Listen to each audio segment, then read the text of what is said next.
Hello and welcome to the best anime character comparison video that probably exists. For while other videos talk about detailed character backstories, individual strengths and weaknesses, power levels, and take even the environment and the magic system itself into account, since all of this would influence the outcome of any hypothetical battle. There's, after all, only one metric to measure the success of any anime character, and wizard in D&D for that matter: who makes the bigger and better explosions. But before we compare Megumin to the overlord of the Great Tomb of Nezarick, let's take a closer look at my Patreons for supporting this channel, and thank them. Also, I say thanks to all users of the YouTube thanks function for making one-time donations. Furthermore, I uploaded another full-length companion video about the brilliant world building of Konosuba on my other channel. You will find the link down in the video description. Now with that said, let's take a closer look at what kind of explosion both can even cause. Ainz Ooal Gown had a scene in the 13th novel where he unleashed a so-called nuclear blast, downright destroying a part of the city he was in. And he could have made it even bigger and better by widening the area of effect, but he has chosen not to do so in order to preserve most of the city.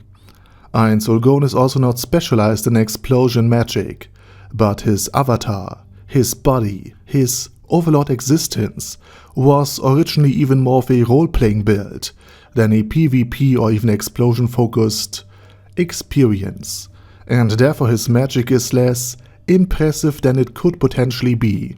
But on the other hand, while Megumin's gear is not the best, due to her family being quite poor and Komeko, Megumin's younger sister, therefore also mostly wears hand-me-downs from Megumin for clothing and basically for everything else, and she also literally eats whatever is available, including almost chumuske on more than just one occasion, the gear of Ainz Ooal Gown is so rare and so valuable that while most other players are unable to even afford or farm a single item of the highest tier, the God class tier, Ainz Ooal Gown's entire equipment is made of nothing but this highest rarity of items.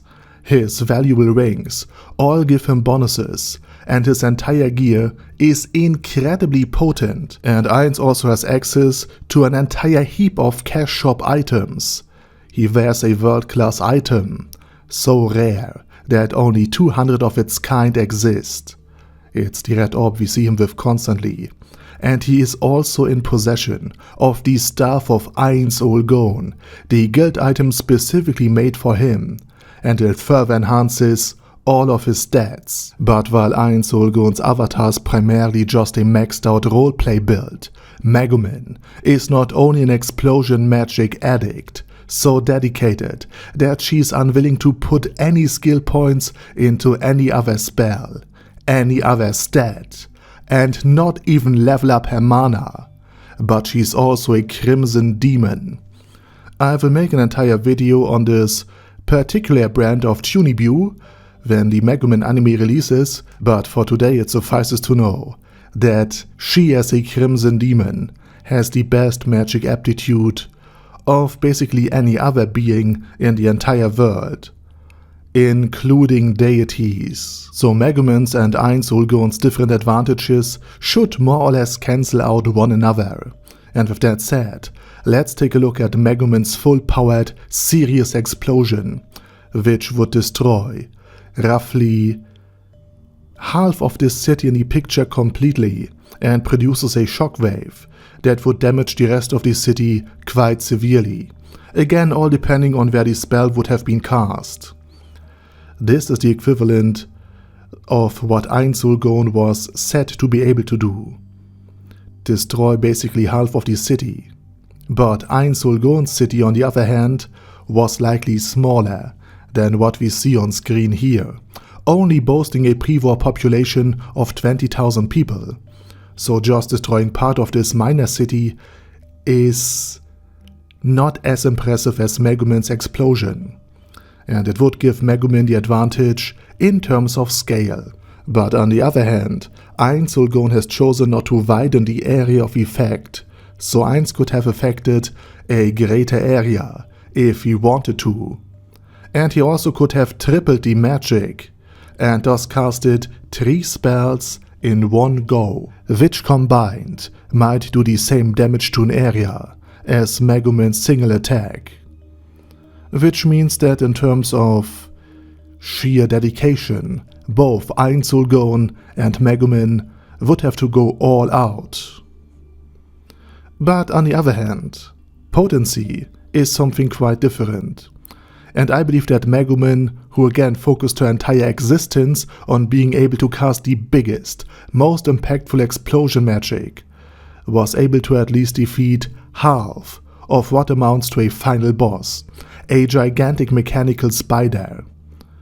But to be fair, Megumin only fired one part of this combined attack with Liz the Lich, so it's not her kill alone. But again, I would put it at roughly 50% strength, simply because the animation and the story does not indicate anything else. On the other hand, Ainz Ooal Gown's nuclear blast, while knocking back a lot of his enemies and doing some significant damage, he still could not finish off any of them, and all his enemies were around 15 to around 40 levels beneath him, while Ainz, remember, has already maxed out his avatar at level 100. So from this point of view, Ainz Ooal Gown's explosion was lacking in strength, though again, he hasn't widened the range or triple casted it.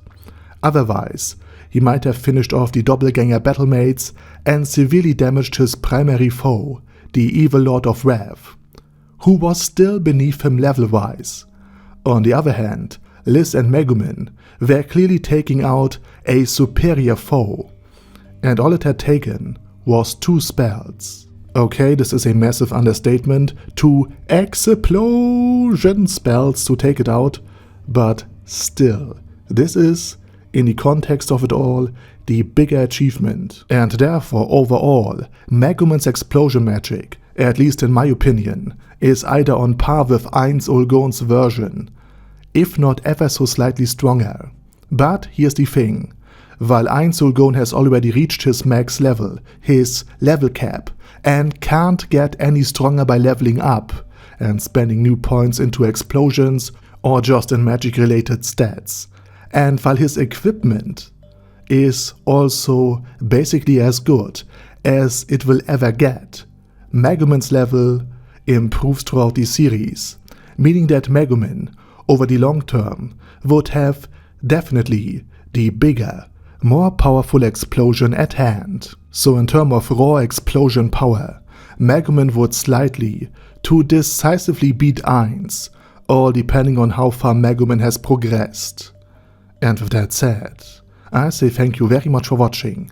Be sure to check out my explosion video about Ainz Ooal Gown or my Megumin video on, well, Megumin.